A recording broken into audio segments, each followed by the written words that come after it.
Sa ngalan ng Ama, ng Anak, at ng Espiritu Santo. Amen. Panginoon, maraming salamat po sa inyong kagandahang loob. Patuloy niyo po kaming binibiyayaan ng mga pagpapalang aming kinakailangan sa araw-araw. Panginoon, naway maging sisidlan kami upang maranasan ng ibang tao ang inyong kabutihan. Ang iyong anak, ng aming Panginoong Jesucristo, ay naparito dito sa lupa hindi upang pagsilbihan, kung hindi upang mag-alay ng kanyang panahon, lakas at oras. Matularan nawa namin si Jesus na aming sinusundan.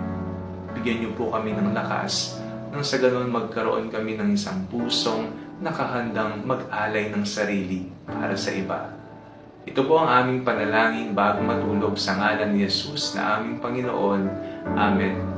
Sa ngalan ng Ama, ng Anak, at ng Espiritu Santo. Amen.